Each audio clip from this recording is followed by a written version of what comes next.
Welcome in, everyone, to another episode of Sitting with an Athletic Director. State of the programs. We're live from Brookstone School, and I'm with the athletic director. His name is Jamie Williams. Jamie, thank you so much for having us here, man. Thank you. I appreciate what y'all do. It's almost like an ESPN experience, so thank you for getting our kids out there and selling our programs, because I know you look at your viewership and it's continually declined. So the viewers are there, and it gets us out there in the community. So thank you. Yes, sir. And we love what Brookstone's been able to do over these last couple of years. Jamie, let's talk about year one under your. Well, you know what? First, we've told your story, but again, we like doing this for all the ADs. Kind of tell your back history, what got you involved, how long you've been doing this, and ultimately what led you here to Brookstone last year. Yeah. Sports.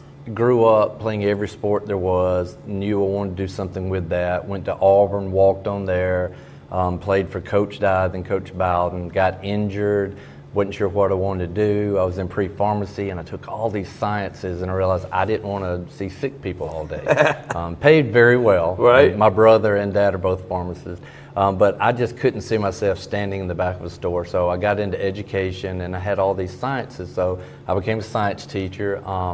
And got hired at Eufaula High School, coaching defensive line. It's funny, I started defensive line coach, and probably most of my career I've been either a head coach or offensive coordinator or quarterback coach. So I've done both sides of the ball, coached everything there is, and I always did one more sport. The tennis was something I did more of, but I've done basketball, fast pitch softball, just you name it, wherever I went. So I did that for 28 years, but when COVID hit, I decided to get out of coaching.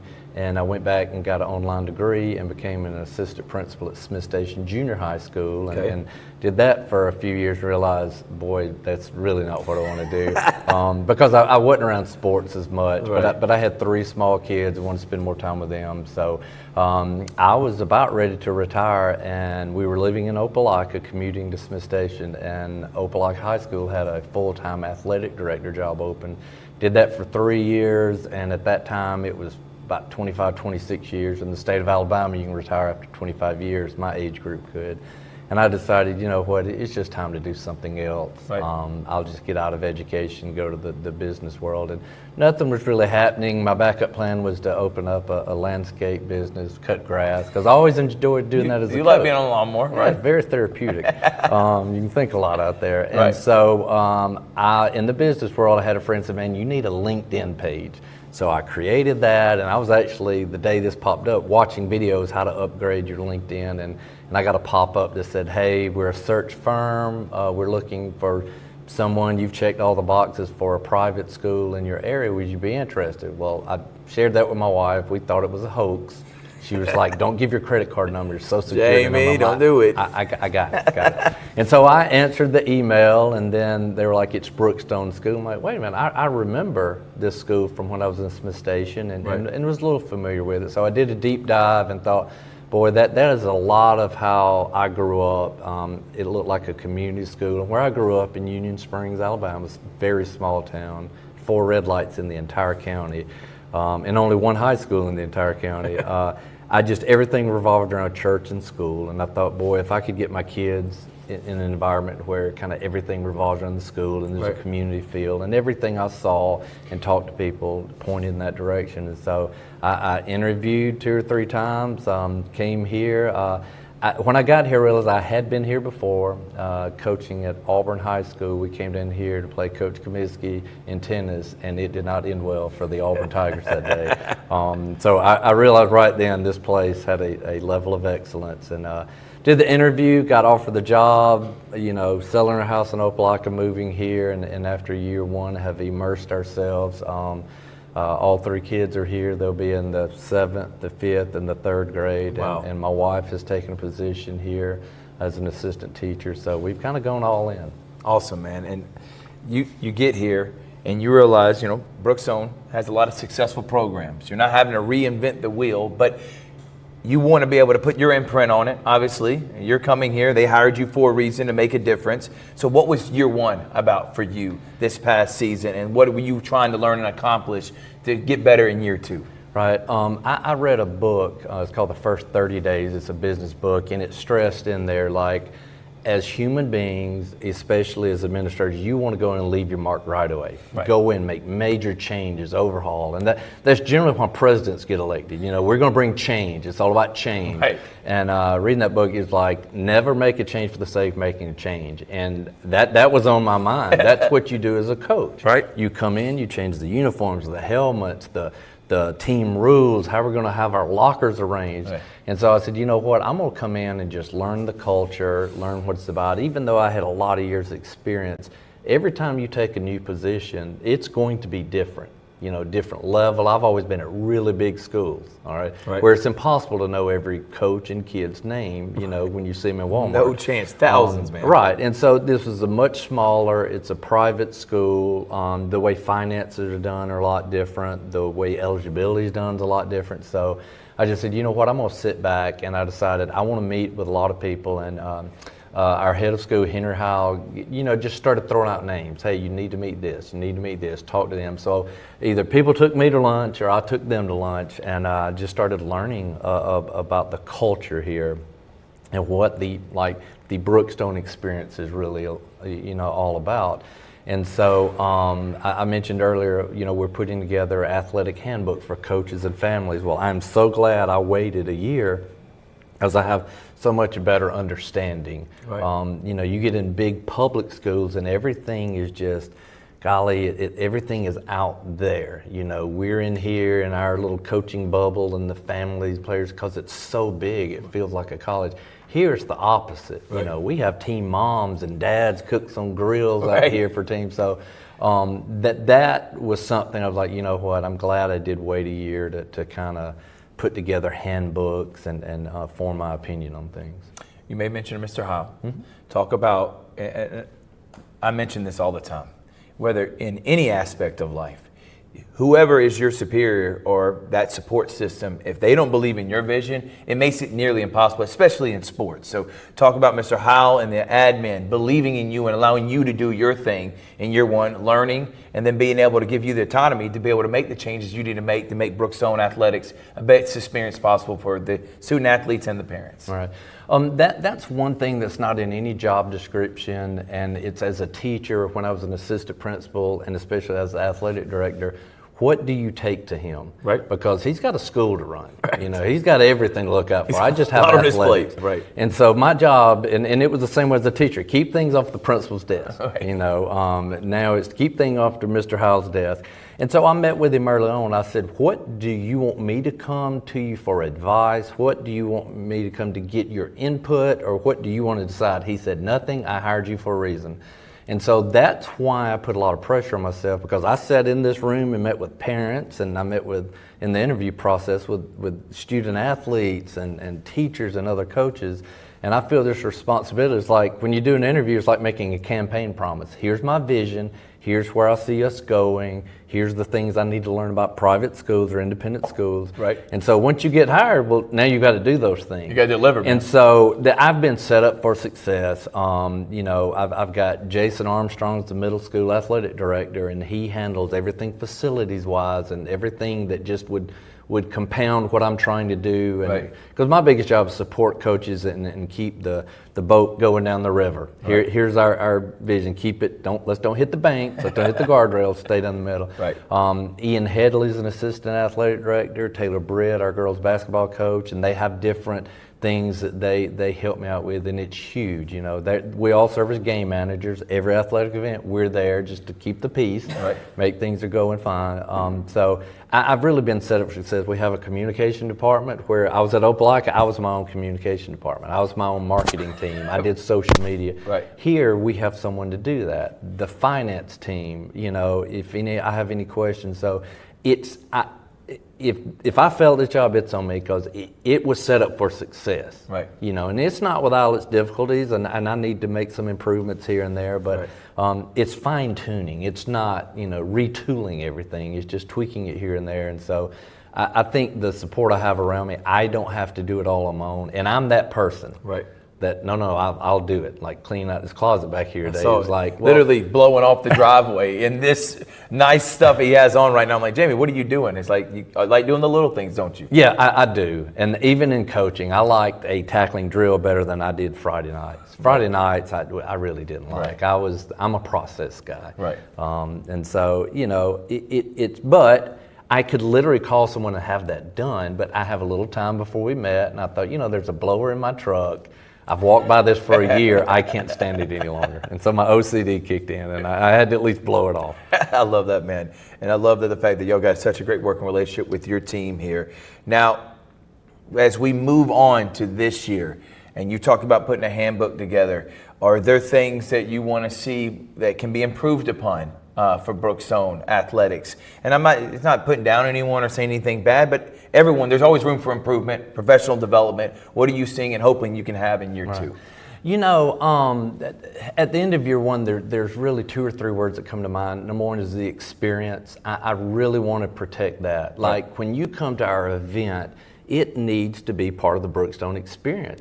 It's entertainment. Yep. Now, yes, if you have a kid out there, you're a bundle of nerves, but Right. for the casual fan or if a teacher or your fellow students come watch you, it needs to be a fun environment, and it needs to be a great experience. Another word, community, comes up. I want that community. So it's not like I want to really improve things. I just want to maintain them. And if my experience can make them better, so be it. But a lot of that comes down, like one of the things I've honed in that I want to in year two is the idea of sportsmanship. Now, it's not over the top here.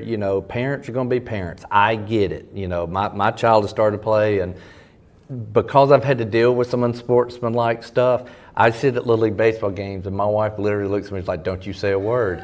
And I'm like, "Babe, that's the worst call I've ever seen." Right. And so I get it, but when our opponents come to our events, when our community alumni comes back, I want it to still be part of the mission and the values that we have, Right. Of respect and honor and things like that. So that's one of the things between our kids and coaches and family. Like, there are some schools that will come here and that leave that I'll get a text from my AD that said, "Jamie, phenomenal. We love coming to Brookstone." I had an AD that I went to a conference and he said, and this is nothing me, this is a pat on the back for what Brookstone's done for 75 years because Right. I'm in year one. He said, "Jamie, my goal," and I didn't know this guy, he's a really young AD, and I've learned a lot from him at this conference, but phenomenal young mind. I'm glad people like that are in this business. He said, "I want to be like Brookstone." He said, "You may not win a state championship in every sport every year, but you're always competing, and it's a really good school." And so I don't think we've played this school since I've been here, and I don't remember them playing when I've looked back at archives, but it's out there. Like we are, and I don't mean to sound this as conceited or bragging on us, but we are kind of like us and about 3 or 4 more schools, the flagship of GIAA. And so there's a standard that's been set here. And so in year two, I want to, yes, raise that standard, but also, guys, let's get all up to this standard and at least maintain it and improve it. And a lot of that is, how do you treat officials after games? Do officials even want to come here and call our games? Or guys like you, does media want to come here? Or are they going to roll their eyes and tell their production manager, "Please don't send me to Brookstone"? Because there are schools out there like that. No doubt. And even we'll go to some places that are away games, and I may be busy, but I better go there tonight. It could get out of hand. So I just want to keep us at that standard and tweak things here and there to get it there. But I think we put an emphasis on it. And at the end of the day, we're here to set examples for the kids. No doubt. And don't get me wrong, I'm old school. I do love kids to celebrate, but there's a proper way of doing it. And I was at a clinic many years ago, and the coach says he punishes kids for individual celebrations, but he always praised kids for group celebrations. And so he made a rule: I don't care how you celebrate as long as it's with at least one other teammate. You got a teammate. So I don't mind kids pointing at the crowd, but let's point to our student section, not theirs, if we make a 3 or score a touchdown. It's just hold ourselves accountable, and it starts with me to the coaches and the parents to the kids. You made mention of the fan experience. I want to kind of wrap up this first segment talking about the community buy-in, what it's like with these parents. It's incredible. I've seen it firsthand experience too, how invested parents are with every single sport and try everything in their power to make sure the coaches and everyone has what they need to be successful.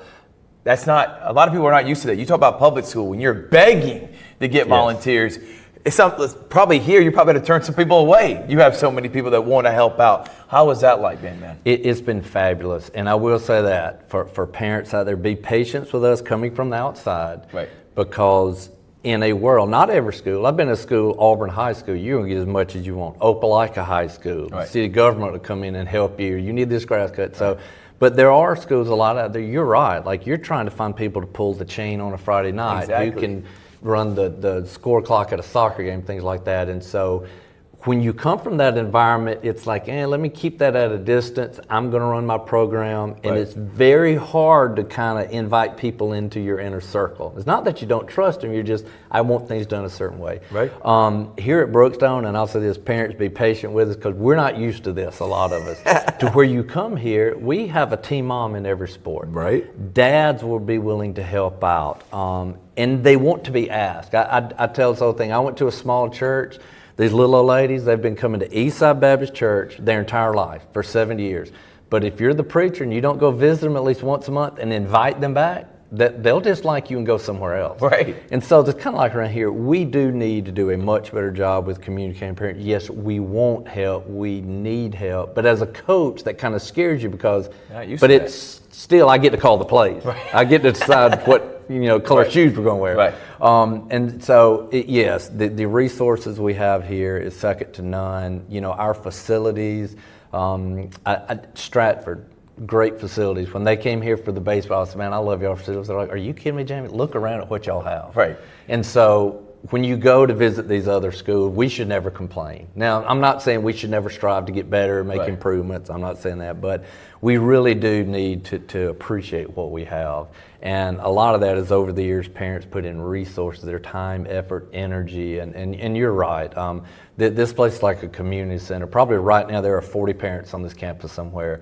I know there was some cutting in the cross-country trail earlier. The parents would drop kids off and wait and read a book in the parking lot, or they come walk on the track. And you said it best. Like, we literally have to turn away some people sometimes. And we don't want to hurt people's feelings, but, That's a good problem to have, Jamie. Yes. We're live from the Sheaf Center, talking about one of the fantastic buildings on this campus. Love what we do here. We host a lot of our coaches show. We're going to take a quick break. When we come back, we got to talk about all those sports. You talk about competitive in every single sport. Well, let's get into it here. Sitting with Athletic Director, State of the Programs, Jamie Williams, Brookstone Edition. Be right back after this. Whether you're building your business or finding your dream home, G2 Real Estate is with you every step of the way. Commercial or residential, our mission is the same, turning your vision into reality. With experience, insight, and a commitment to your success, we're more than brokers, we're your partners. G2 Real Estate, building futures one property at a time. We're back here live on Brookstone campus, sitting with Athletic Director, State of the Programs, Jamie Williams. Let's get into fall sports, Jamie, and let's start with football. You come in year one, and Ian Headley does, and he takes not just Brookstone, but the entire state, the city by storm, makes all the way to the championship. Talk about what it was like seeing his success in year one, and now in year two, I feel like you've implemented some things with the feeder system, make sure that this can become a program as a whole, not just a varsity, but a middle school program, an elementary, whatever it is. You've got people on campus all the time you have access to. Why not make it better? I'm going to let you talk about that. Yeah, Ian, what he brings is unique is this energy. I'm an old fogey coach. We run the ball 3 yards up the middle. As long as you're winning games, who cares? But nowadays, you better have a little flair to it. And he brings flair and the emotional side to it. And he's done wonders with, he's got a separate 7-on-7 team that he travels all over, the Southeast with. He did that in Florida, and he's brought it here. So he is what young people want in a coach. Right. All right. And he, the fiery guy. And now if he's in here, he's a very quiet, mild mannered. He's like Superman, though. But he will flip that switch, and he's this dynamic coach. And he's going to throw the ball around a lot.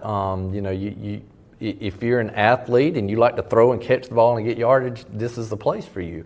And so I told him, I said, Ian, you did the worst thing you could have done. He said, what? I said, you went to the state championship game and you won. You know, and I was kidding with him. I said, now in year 2, they expect it every year. I said, you're supposed to win 3 games year 1, 6 games year 2. Slowly progress. Right. And so, but he's done a wonderful job, and all his staff, and like all our coaches, truly have a heart for the kids and love the kids. And so, you know, and a lot of stuff he brought, for instance, he did a SEC tour. Anybody that wanted to go, he loaded them on a bus and took them to, I think, Ole Miss, Mississippi State, Georgia, and they just kind of went to these camps and did 7-on-7 events with our kids. And so, you know, between him and his staff, they've gotten the kids out there. You know, even the scheduling, he's played some local public schools we haven't played before. Well, you know, that helps the city.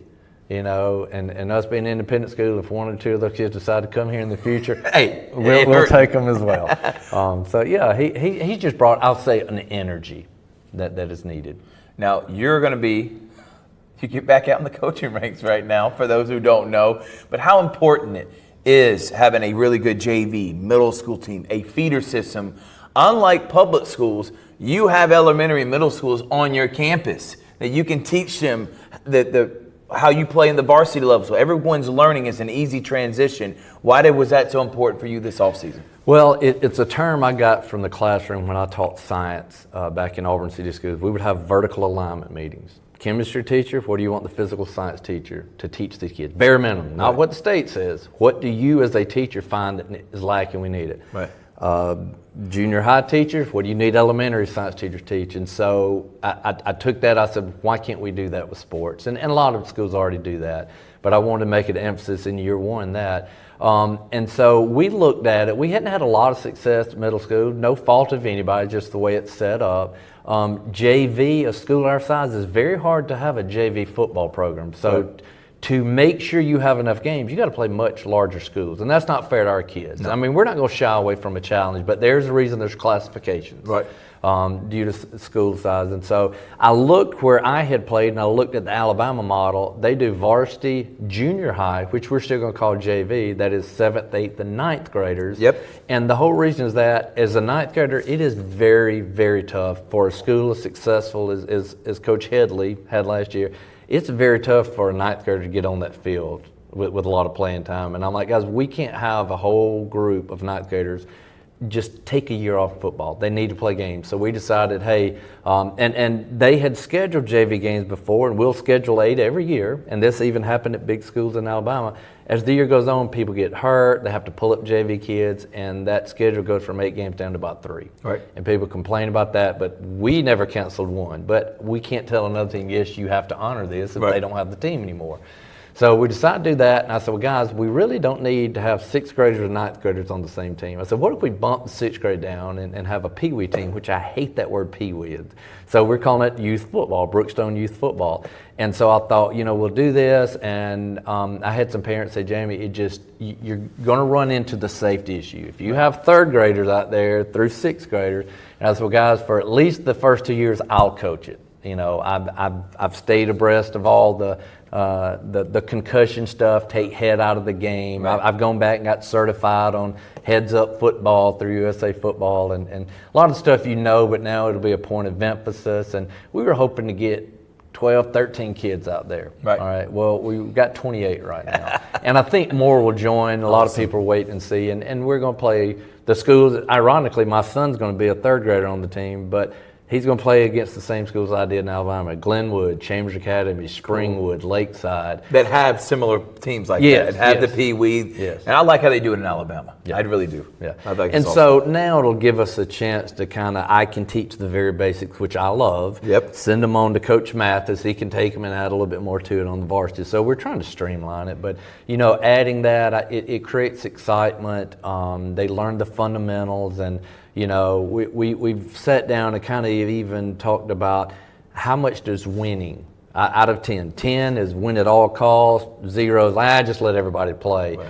Varsity needs to be about a 7 or 8. Right. Middle school about a 4 or 5. And the guys I got in the youth football, the elementary kids, like guys, that needs to be learning the game, having fun, doing your best, and learning fundamentals. And Another thing, I didn't want the first time a kid ever tackled another human being with equipment on is when they entered the 6th grade. Right. And because they've got the city league here, but a lot of our kids play baseball in the fall. So we just wanted to give an opportunity. There was a group of dads and moms that said, hey, I'd rather my kid play tackle football. Well, if we do it here, we can play similar levels, Alabama private schools, Georgia private schools. Well, I can't wait. I think that's a great idea. Yeah, I'm glad me you too. implement it, and I think it's getting the kids buzzing, and then they get to wear that Brookstone, so they get to feel like they're the varsity team. I can't lie, that's how I would have been growing up. I see my nephew plays at Glenwood, and he played Pee Wee last year. He felt like he's varsity. Yeah. He's got the G on his helmet, just like the Glenwood varsity Gator team does. So I think that's awesome,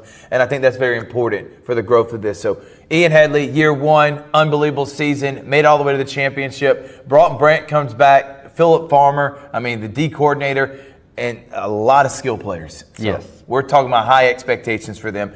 Media Day coming up here in a few weeks. We look forward to being there, and that should be ready to kick off the season. Now, let's talk about some other sports, because football's not the only fall sport. Who leads softball program? Softball, Slade Stillwell, Coach Stillwell. She's an alum here. They were out there when I was on the ride over. They were out there pitching in the bullpen, taking ground balls. And when I ride by, I like what I see. It's a lot of fundamentals. Yeah. Year 1, trying to build the program up. I think we've got, we had a lot of 5th graders that played middle school last year that pulled up. Well, now they're all 6th graders. So, sports is when you take over as we call them program directors, because when you're the program director, you're in charge of it all. Right. We get you from the time you're 3 years old. So I even want them talk to those PE coaches. If there's a certain drill you like, see if they can't work that into PE, which our PE department does a great job. Right. I've wanted our coaches to get with them, and then I watch them out my office window in the AD department, and I see the PE. They are teaching a lot of fundamentals that are going to carry over and help us. But did a good job last year. It's stiff competition in this region, fast pitch softball. And so, especially when the defending state champion is in it. That makes it always difficult. Yeah. But I like what I saw from Coach Stillwell last year, and they got better each and every week. Mm-hmm. And a lot of those girls play in travel teams. And, when you got a team full of Brookstone girls, that coach asked me, hey, can we come hit in the cage? Absolutely, as long as it's our girls involved making us better. So I think she'll benefit from that. And it's one of those that we can get there. We're just going to be patient with it, let her, she's had some additions to her varsity staff, and so just my job is to get out of her way, let her do her thing, and she's a full-time teacher too. She has to weigh that and a social life, and so but they're up here this summer working hard, and so that's what I want in the coaches. That's going to be starting in a few weeks too. Can't wait to see them on Georgia Alabama Sports Live. Volleyball. Yes. Coach Halverson, he has come so close these last couple seasons. This year, in my opinion, I think they're coming in as one of the favorites, as they do every year, but I think they could be the favorite this year. You got Galligan, you got a bunch of talented players. Volleyball had an incredible year last year. You got to see how much support Brookstone puts into volleyball. I love going to the games. Talk about Coach Halverson. Yeah, I think he's been here at least as assistant head coach going on probably a decade now, and that's one of the things in high school sports is continuity. If you're a coach and you stay somewhere, it's kind of unheard of now, 5, 6, 7, 10 years, you usually get success. But with he's got returning, probably 99% of all kills and blocks are returning. So if he can find the right setters and everything else involved with that. But yeah, Priscilla Faga's coming back, Faga, and with Carson, I know she committed to Penn, recently, and so you've got 2 or 3 college prospects out there on that front line, and so his whole thing is rolling people in and out, building for the future, because when you're that good and you're going to be in close matches, so he's got a first world problem, like how do I get the younger girls in the game matches, and hopefully they can build leads and get in. But yeah, he does a great job. They're leaving to go to a camp tomorrow. And that's another thing a lot of people don't understand, that sports nowadays, interscholastic and education-based sports, you've got your travel teams, but even our coaches in the off season, they are still on the grind. Like they go to clinics, they read books, they watch videos, they talk to other coaches. So it's a true coach, it's never ending. And even if you win a state championship, the minute after that, you're thinking, all right, how about next year? Right. And so we enjoy it that night, and the next year, kids enjoy it for a few months. We got to move on to to the next year. And so he's got a lot coming back. There'll be a lot of continuity. I think we've got the middle school is going well now, and the JV. So and we've had the opportunity to move some young girls up too, so to get game experience. So that program will be as successful as in year 1 and 2 as anybody on campus. All right, let's talk about cheer. Who leads the program? All right. Mara Kelly was the JV coach. She's taking it over. Lifelong cheerleader, varsity rep. So cheerleading is her thing in life. And so, again, when new coaches come in, they start doing new things. It's never saying what the other coach did was bad or wrong. It's just, it's different. You know, it's just like every time I went from this math class to this math class. This teacher's going to be a little different, not better or worse, just different. And so she's got them going to camp. She's got a large squad. You know, that is usually the most competitive team to make on any campus in America. And I actually sat in just to make sure everything was legit. I sat in all the tryouts. And for our varsity, there wasn't one girl I feel you could cut. And so she's got a larger group, phenomenal athletes, like for what these girls can do and learn the choreography. But she just brings a lot of experience. And you know, when you start talking about her eyes light up, you know, and her son here being a football and baseball player, and he could thrive in any sport. You know, that is a Brookstone family, and to get her with that level of expertise, who knows Brookstone already, it's second to none. You're adding a couple sports this fall. Clay target? Yes. And the fastest growing sport outside of flag football, pickleball. Yes. Why? Who's leading those programs? Why did you want to add them this year? How excited are you? So I had a group of parents. Jamie Herndon's going to be our program director. He came to me and said, hey, we do clay target shooting on the weekends anyway. There's a group of us that are doing it anyway. Why not help Brookstone compete for championships? We just need your blessing to put on the Brookstone blue and that B and go compete. And so they had to go through extensive. You know, my biggest thing is kids and guns. Right. Scares me to death. As it should. All right. But they will go to their own facilities. And I started looking around, and they had a very good point. Like Strong Rock does it. Like all these schools that we play do it. Like, why not let us compete? And so we looked at it extensively. We looked at it from every angle. And we decided, let's go with this. And so year 1, when you start a program, it's going to be hit or miss, no pun intended, clay target shooting. But, you know, they're going to have to get their feet wet, but they're doing it anyway. So the safety after seeing that's not a concern of mine. Now it's the logistics. Who does have this? Do people have middle school programs? And it was really important. I didn't want it to be like juniors and seniors and their dads do it in 3 years it's gone. Right. But it's all across. So we've got some senior football players that are interested in doing it all the way down to 5th graders. So and they assured me, there would be dads and moms that come on board. So it's not going to be a 2-year, 3 and be gone. Now, as far as pickleball, we don't have anybody to coach that yet. With it being a fast-growing sport, I watched Cougar Cup last year, the fundraising weekend we do, or weekday we do with pickleball tournament. And I realized a lot of our kids are really good at this sport. And I looked around and found one school system, I think in Virginia or Maryland, that does it, kind of use them as a model. And got in touch with GIAA. I said, hey, if I help get this started, he said, well, let's do it year 1 as a non-competitive sport, see how many schools. And we started. I emailed every school in GIAA. 8 signed on board. We're down to 5 of us. The good part, 4 schools are right around Atlanta, and then us. We don't have to travel too far. And what will probably in year 1 turn out to be, let's just meet at a facility near Atlanta and everybody play everybody on that first day. It's a co-ed sport. You play 4 matches. You play boys doubles, girls doubles, and then 2 mixed doubles. Nice. And if you split 2 and 2, there's this crazy, the way they do the tiebreaker, but it's based on the pro pickleball circuit. So we just, other than a coach, when we announced that, I had more kids email me, I want to be a part of this, I want to be a part of this. And it's a very fun sport. It is. You know, I know they're eventually going to do a pickleball facility, I think downtown. Somewhere. It's already been approved, right? Sweet. So, but until then, we have some parking lot space. We can put up some temporary nets just to practice, or we can go to some of the country clubs around. Right. And they've always helped us out with golf and tennis and other things when we have tournaments. So we'll get that going.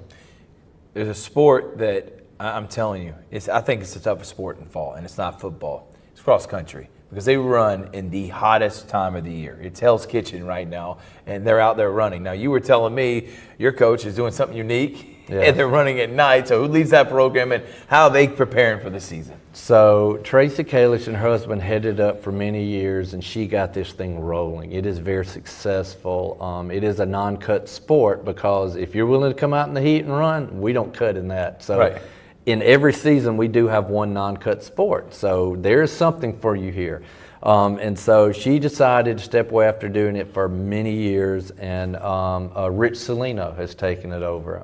Got kids here. He's a runner. He helped last year's assistant. He came to me and basically said, I'll do it, but it needs to be done the right way. And I assured him, yes, this can be very successful for us. We have the kind of kids that can run for days.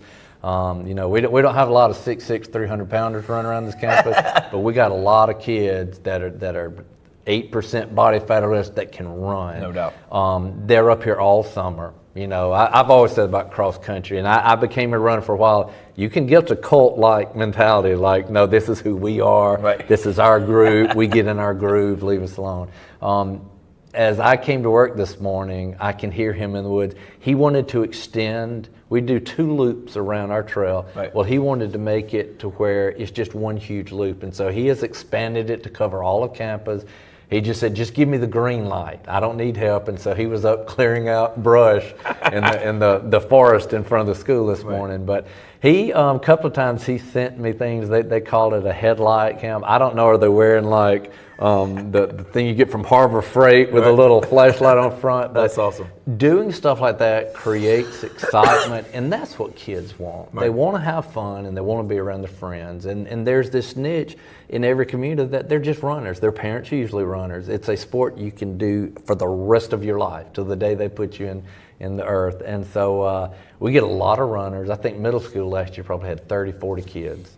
Again, it's a no-cut sport, and so now they'll have a little bit better track. He's even got to go get some roots out of the ground that our maintenance department will help him with. But he's just bringing a lot of energy, and that's at the end of it. Kids are drawn to that. Right. If you are exciting, energetic, as a classroom teacher, there were days like I care nothing about the atom or the periodic table. Right.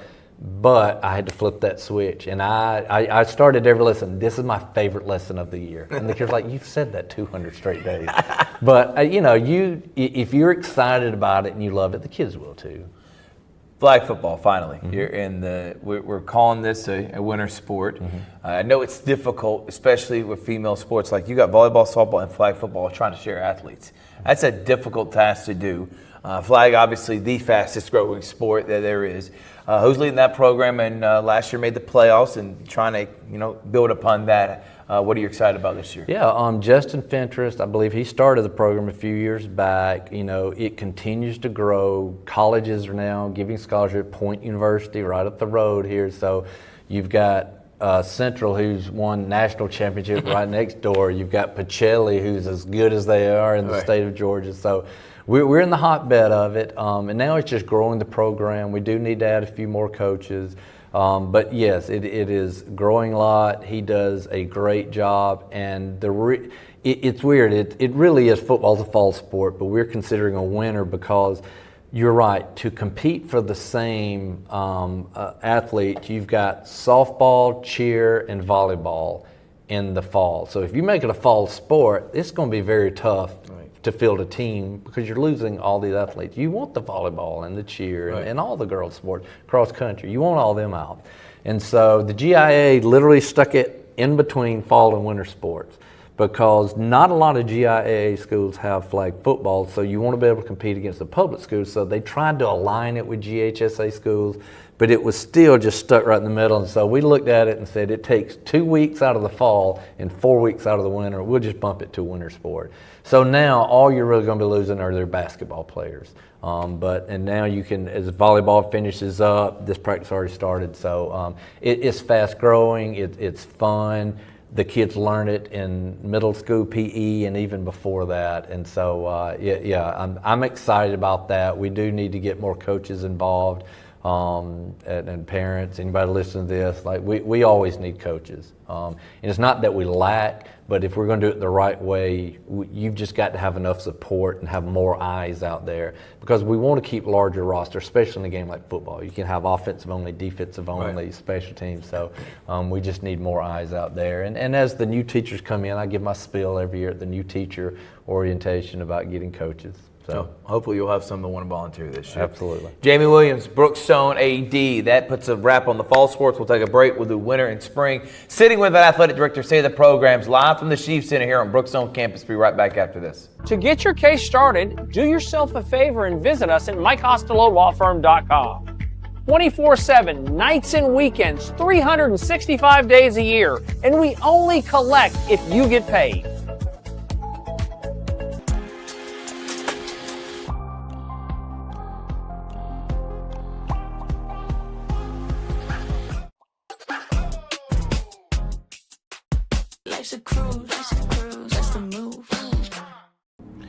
Welcome back, everyone. All right, Jamie, let's get into winter sports. Let's start with wrestling, a growing program, and had some state champions last year. Shout out AJ Hayes. Who leads that program?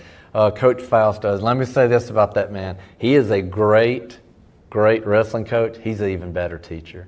My little girl is in his science class. He makes hype videos, what he does. If you can't enjoy that brand of teaching, you don't need to be a part of this. Like it is phenomenal at what he does. And my little girl came and was like, Daddy, do you have baking soda and vinegar? Let me show you some food coloring. So yeah, he's got a way with young people. And to me, he's got the perfect balance, because he was a very successful wrestler. I mean, he was inches away from Olympic glory. Right. And I probably had some injuries that stopped me from that. But he gets the perfect balance between striving to win, and let's win it all, and your job is just to make yourself the best human being, best wrestler, athlete, human being you can. And if that produces a state championship, fine. Right. But that's not his goal. His goal is there's a challenge before you. All right, you got to cowboy up and work through pain and injury and grow up a little bit on this mat. And it's phenomenal to watch. I enjoy being around him. And me and him are both talkers. So if he comes to my office, we'll start talking in the morning. Next thing you know, it's noon almost. So I have to be careful getting close to that man. But he's just got the best stories ever of growing up. And he plays like guitar at Church of the Highlands as well. Like, the guy's multi-talented, and kids are drawn to him. Again, if I get out of his way and let him do his thing.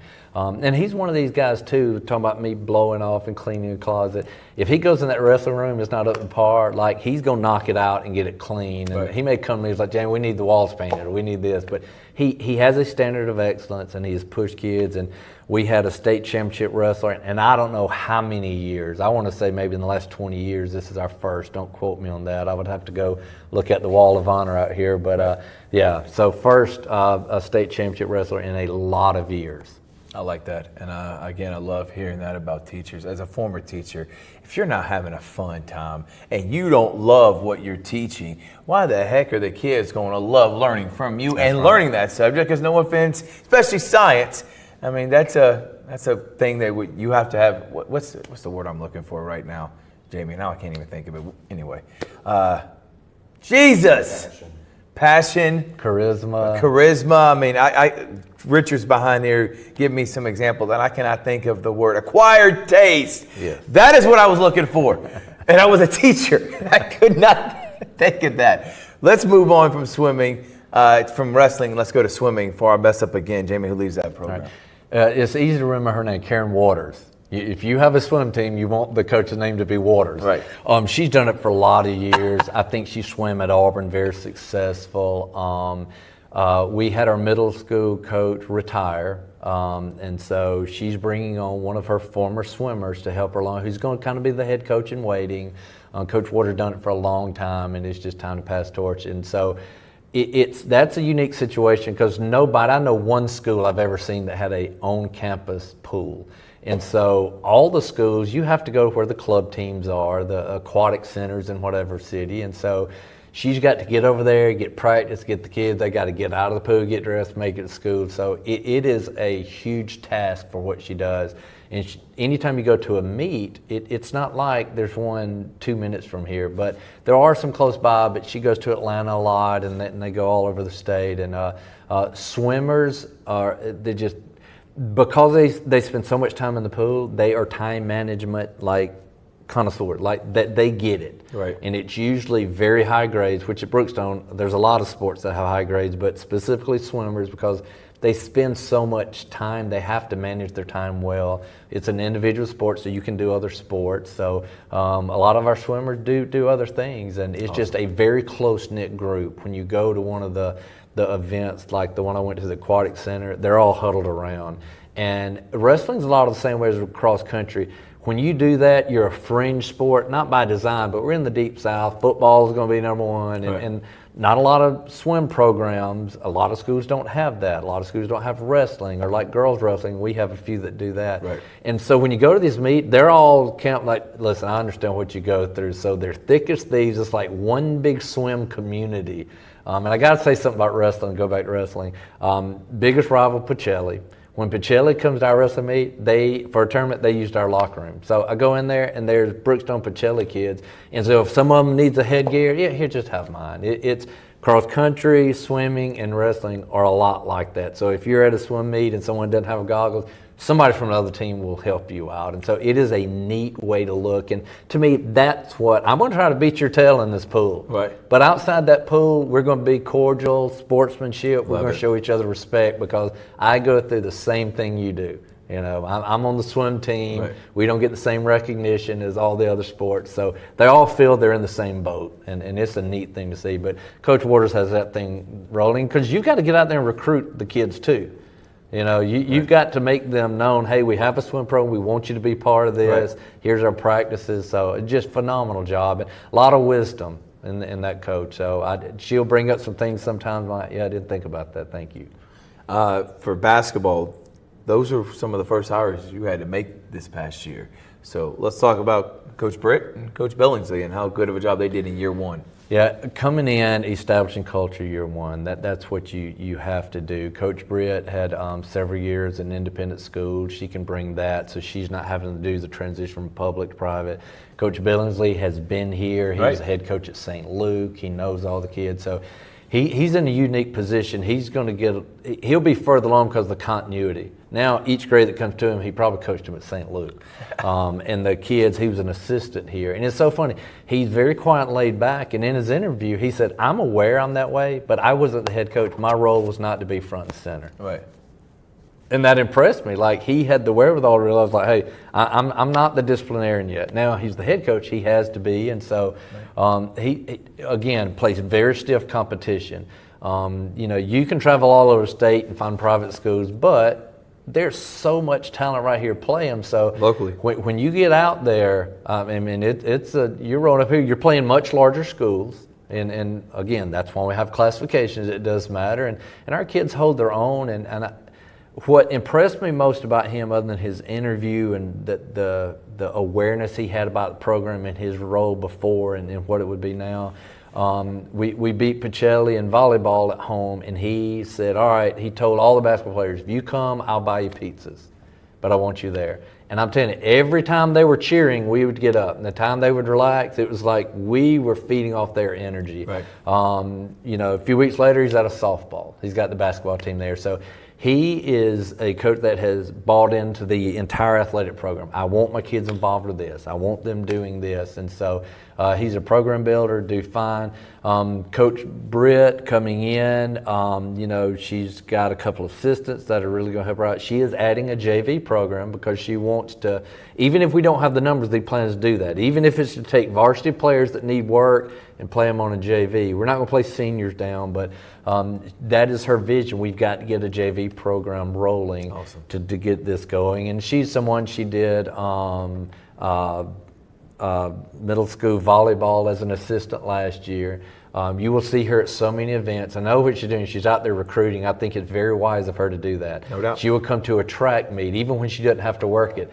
if there is a girl athlete out there, she is getting to know them and going to their events and shaking hands and meeting parents. And so she'll do a good job. And you know, girls basketball is tough because it's one of the things, you just don't have a girl that can dribble and pass and shoot on every corner. Now, growing up, guys typically do that at PE. If you roll the ball out, they'll do that. If you roll the ball out for a girl, they'll probably decide, let's go soccer or something else. Right. So basketball is a lot more of a male-driven if you just leave them to their own devices. So you've got to get them out and cultivate, and it starts with parents. You can tell during tryouts that, hey, this girl has had a mom or dad that knew about sports, that's worked with them, or they played upward basketball. Right. So when it comes to basketball in America, and it's not a Brookstone thing, there's a lot more male players than female. And so you've got to do an extra good job like she's doing, getting out there and like, hey, if you're good on the flag football field, you're a good softball player. Hey, you can at least play defense and rebound and you know, get the ball up the court. So and she'll be fine. And it's funny, she coming in being brand new. She didn't know anybody. Just moves here, didn't know a soul. I at least had some connections here. And it's been fun to watch her from year 1 to year 2 in the offseason just come out of her shell. No doubt.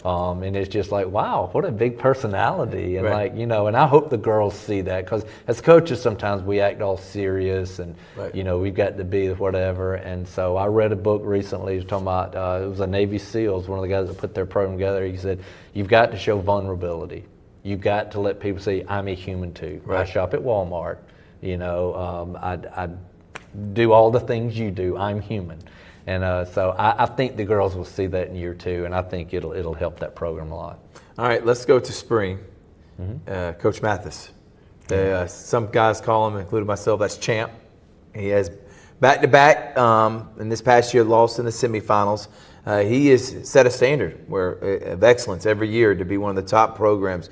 Talk about what it means to have Coach Greg Mathis on campus. Me personally, he's been doing it a very long time. After I got here and started talking to him, he was actually an assistant coach at Woodland Christian that closed down my junior year. Of course he was somewhere like that. He's coached against me, so that's how long he's been doing it in football. But he has so much wisdom, and every time I talk to that man, I walk away like, I need to write that quote down. I probably said a quote in this interview I got from him. But just a lot of common sense wisdom, and you know, he doesn't get rattled one way or the other. He is passionate about baseball and got some phenomenal assistant coaches. But with the Little League system here, he's another program builder. You will see him, and he knows all these kids. My little boy's playing in an all-star game, and I didn't mention it to him, but he asked me, hey, how did Ridge's team do in y'all's first round? And he is one of the, he's a program builder. Kids are drawn to him. You have to be a special human being to teach middle and lower school, elementary school, and he does both in the PE department. Kids love him. We were at one of the games, and after the games, my little boy wanted to throw in the bullpen like the big kids, and they were about to break it down, and he called my little boy out there and let him break it down. My little boy came back to the bullpen throwing it 10 miles an hour faster. He was so geeked up, but for him to realize, here's a future player of mine, let him experience. Now, he's 4 or 5 years away from that, or even more, but, you know, just he does all the extra little things. And like, for his knowledge of the game, second to none, but you're not going to rattle him. It is what it is, you know, and he's got a great balance between letting kids be kids and holding them to a standard. Like, you know, you don't want robots, you know. So I just, again, I think he's the most wise person when it comes to athletics on this campus, and I try to get around him as much as possible and just shut my mouth, as hard as that is. Soccer. Both boys and girls have been ultra successful. Coach Siraj did an excellent job this year, take them all the way to the state championship. For the girls, they made it to the state championship last year, won it the year before, and this past year lost in the quarterfinals, but a great season. Those programs, I mean, they're just rolling right now. Talk about who leads both of them. One of the hardest coaches to find, because soccer it's growing. It's very important in the soccer community. A lot of them play club teams and that, but when it comes to high school, it's very hard to find one that knows what they're doing. And so for us to get two that have that knowledge, and I mean that they are soccer people, you know, just like Greg Mathis, he's a baseball person. One of the things I said during my interview, and I never want to just put a warm body, especially as a program director. I may have to just find a parent or a teacher who knows a little bit about sport to be an assistant on like a JV or middle school. I may have to do that. But the people that are running the program, they need to be an expert in that field and live it. Probably right now, both of them are preparing to watch the next round of the World Cup. Coach Raj did the same thing Ian did. First year, said the worst thing you could have done in year one. Make it in the state. Set but what a great run he had. And Coach Carter, again, winning one, runner-up. And there is a soccer vibe around here. No doubt. And the youth, I think USA Soccer has done a good job, and especially around bigger cities. I know Auburn's got a big soccer community. They're phenomenal, but their school over 2,000 kids in high school alone. And then you've got the Columbus area. It's growing, and there's a lot of youth leagues that are out there. So I like it going forward.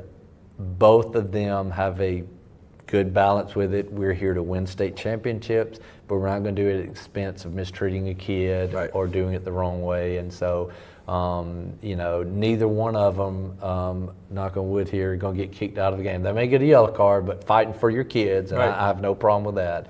If it's a safety thing or you feel that something's not going right. But, and their assistants, same thing. I love being around halftime talks when they talk because it's very to the point. It's not a lot of just hot air being blown. So, and it's, again, I'm your typical American. Every 4 years I watch the World Cup. But I started doing that about 20 years ago, and I enjoy watching soccer. Me too, man. It's like pulling a slot machine. You never know the next touch on the ball. You better not look away. Every time I walk to the kitchen, there's a goal scored, and I have to run back in there and rewind it. And so it's exciting, and they play fast. It's an attacking, aggressive style, and so I love to go to those because it's when the ball's in play it slows down. It's not like basketball back and forth, helter-skelter up on the court. You can actually look and see how things move, and so I enjoy watching. But both of them do a phenomenal job. They were both of them in the office yesterday, and we were just talking World Cup and soccer and banquets and such. So, I enjoy those. All right, tennis and golf. Who leads both those programs? Tennis, talking about someone in a place that cares about a sport. I mean, look at your tennis courts right behind us here, the Sheaves Center. Talk about who leads those programs, tennis and golf. So in golf, we had Karen Hearn. She's going to step away, and we have Olivia Wolf going to step in. Oh, nice. And they had a really good year. They were very close. Michael Lee, who was a longtime assistant at Columbus, we had an opening. Somebody reached out to me and said, if you don't hire that guy, you're an idiot. Well, ironically. You didn't want to be an idiot. No, I did not. So he calls me. And so I sit down and talk to him, and before we hire anyone to go through the thing, I just want to sit down and talk to him. Right. And to hear him, he said, well, I know there's a sub, but you don't have to pay, man. I just want to do this. And I'm like, no, we're going to pay you. Right. I said, but his whole connection, he knows every course around here. He knows a lot of the kids in the area. And so with him coming here, they were one stroke away from winning it all. Yep. Had a low medalist and did a phenomenal job. Like every week he would bring another trophy to my office, and I'm running out of room. I got to find more trophy space. And so just him coming in, our golf program around here, you're always going to have golfers. Right. When I came here, Mr. Highland invited me to play golf. He said, Jamie, do you play golf? I said, yeah. He said, good, because everybody in Columbus plays golf. It's a big golf place. So it's naturally, it's going to, I think girls tennis has like 16 state championships. Boys golf is right behind that with either 13, 14, or 15, somewhere like this. So it's the cream of the crop in this area for sure for golf, no doubt. Yeah, and we almost had a couple of transfer in that we would have won going away. Right. Just it would have been over before it got started. Right. That's been very successful. So on the tennis side, we had 2 new coaches come in, and both of them sat down with me and said, we will only do this if we get to do it our way, and it's got to get back to the Coach Comiskey days. I said, ladies, that worst thing, I can't put a warm body out there that doesn't know and appreciate tennis. Right. And so that they both come in, they are well known in the tennis community. They get out here, work with the girls from tryouts, bringing 4 out. You can work in the off-season with 4 at a time. They've done that. Now, the way GIA does tennis, it's really weird the way they do their rankings. Right. And so that was a learning curve for all of us. And Cindy Tote, a former tennis coach, had to walk us through that. But by the end of the year, they were playing phenomenal. Again, we can be great here at this. And I think, again, as long as I get out of their way, just help them with the logistics stuff and let them do their things, that they'll get this thing back to where it needs to be. Even this summer, they're pressing these kids, and I've seen them up here, some of our players up here, like, you can't just pick up the racket before tryouts. No. If you're going to compete against who we have to compete against, it needs to be year-round. And so Coach Dunleavy does the boys, Coach Knox does the girls. They're hitting partners. They are thick as thieves, best friends, and so if there's any arguments down there, it's probably between those two, because they are so competitive. But they're best of friends. They never argue. I'm just picking at them. But no, that was someone that was in the community that picked up the torch and said, yeah, I want to make this better, because we didn't have one. We had 0 coaches. Had a new middle school, Coach Farmer. We didn't have a JV. Right. He's played the game for. He came over. He's brilliant at how he can set up practices and how he's going to run any program he's under. So we've got that rolling. It'll be continuity. Parent support there is unbelievable, and it's nice because you can come out here next to the tennis courts, right, and sit in the shade, and all the parents know each other and Be can support the kids. Yeah, it'll get back there. They need a little time. And Coach Farmer, I'm talking about just a brilliant mind. That's one of the coolest dudes, too, on campus. Didn't know he was helping out with tennis. Should have known, though, the way he carries himself. There's nothing he can't do. Finally, track and field. You made mention of Ian Headley. That's a tough position anyway. That's a lot of athletes you're having to be in charge of, a bunch of different sports and competitive things you're having to do. Who leads the program? Coach Headley does, and he kind of sells it to all the other kids when he tells them to come out track, like, you're getting faster, and there's not a sport out there that you can't do better if you get faster. No doubt. And track and field, it's a non-cut sport. There's something for everyone. If you are a little bigger and powerful and can throw a shot put, so be it. Can you throw a discus? Can you jump?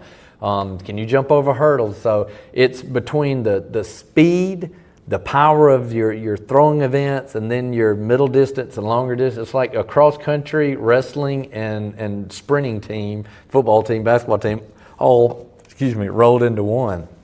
And so he's telling kids, guys, this will help you in all other sports. Yes, come out, earn points, compete for Brookstone, but it'll help you in your other sports.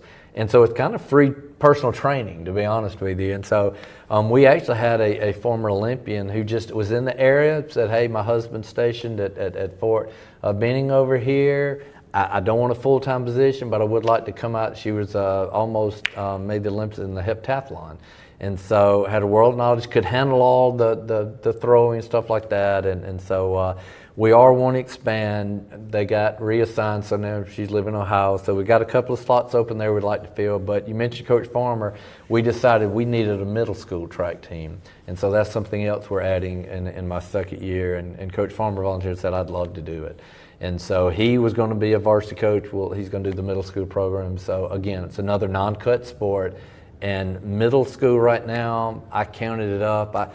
There's literally a handful of kids that did not at least play one sport. And overall at Brookstone, 88% of upper school students and about 90 to 93% of middle school students played at least one sport last year. Awesome. So I was asked recently, how do you know whether your program, athletic program, is thriving? And to me, it's numbers.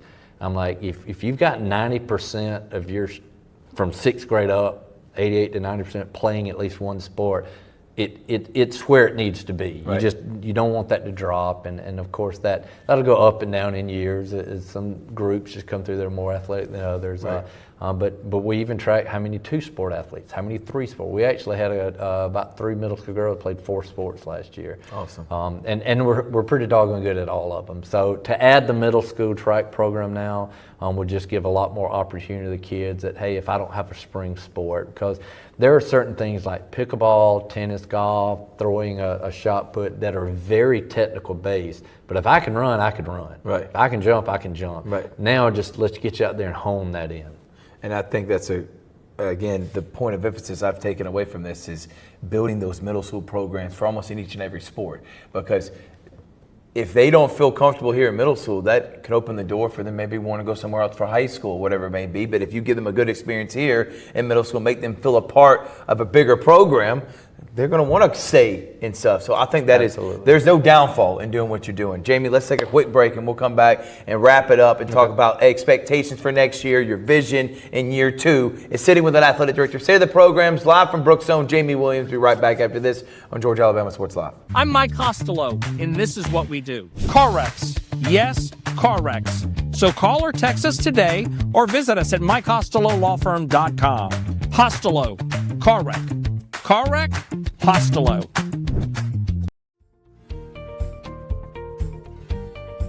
Whether you're building your business or finding your dream home, G2 Real Estate is with you every step of the way.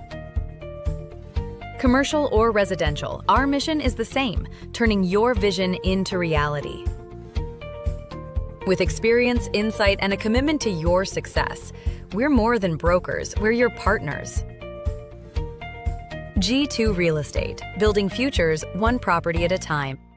We're back here from Brookstone. On Georgia Alabama Sports Live. All right, Jamie, year 1 in the books. We're excited about year 2. What's the vision? What's the plan? Expectations here going into the Jamie area year number 2 at Brookstone? Yeah, so when I first came in, talking to everybody, and I want to talking to, which by the way, Mr. Howell does a great job. Each week I get to meet with him. And he is, number one, he's a former coach. Knows the value of sports. Knows the value of sports. Got kids, 3 kids that play so many sports around here. It's ridiculous. And he's been a former AD, so I can't ever fool him.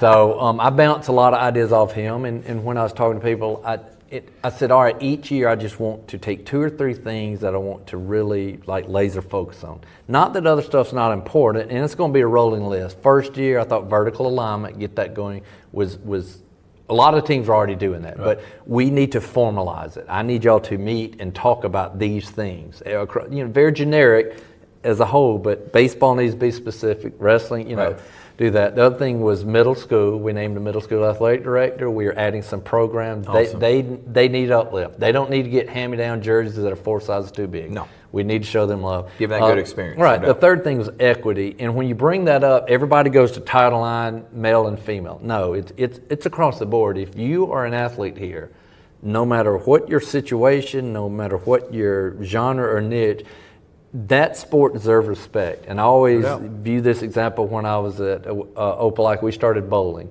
Had a young girl, got a bowling scholarship.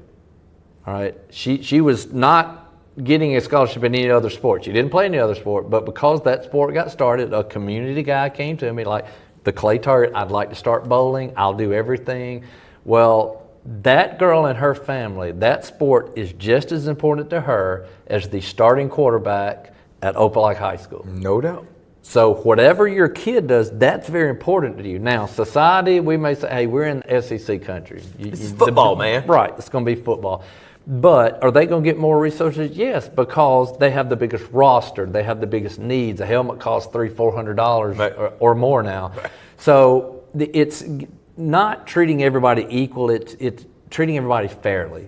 So out of my office, you're going to get the same love and respect from my office. And those are the 3. So it's a rolling list. So in year 2, I mentioned sportsmanship. I really want to harp on that our fans, our coaches, our players understand, respect the game. There's a lot of people came to Brookstone before you, and there's going to be a lot of people after you. So you respect this game, respect this community, respect that B on your chest has to be a brand that means something. And to me, it starts with the sportsmanship because that's what you see at an event. No doubt. The second thing is communication. Between GroupMe and emails and some other things, a lot of time things get just lost. In the big picture of things. So we are, matter of fact, I'm meeting with a guy today. We are going to launch an app that is just athletically based app that has every game. There'll be maps to the visiting teams when we go on the road, all the rosters, coaches directory, anything that is athlete related. And it also, once they go to this app register, I can send something out to every one of the families, and I'm not going to load down the inbox of someone that's not playing, like, let's say, a varsity sport. Right. We were paper-based. We're going paperless. Final Forms is an online database system which now coaches never have to touch another piece of paper. Families don't either.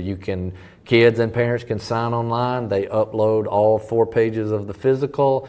We look at it, approve it, and they're done for the year. Same thing with coaches. Now, anytime they get a certification or get CPR renewed, they upload it. With that, I can send a message to everybody, hey, your physical's running out this month. So I think kind of streamline the communication. In our communications department, on Taylor Green, and phenomenal. Great job. I don't have to worry about any of that. Me either. I don't have to fight them for information. No doubt. Right. And so, if it needs to go school-wide, absolutely, we go through them. But a lot of times, if I just need to send something to the spring sports that bad weather's moving in, I can go through the app and go through Final Form. So the communication was something else. The other thing is coaches improvement, professional development. That's the key word. You've been a teacher, professional development. Yep. I started this year. I'm going to make it a lot better about how we evaluate coaches. Okay. I let them grade themselves. There's about 8 different areas, 52 expectations, 50 or 52. They grade themselves on is either unsatisfactory, need work on, satisfactory. And so they grade themselves. I send a survey out to all the kids that asks them about those same 8 items.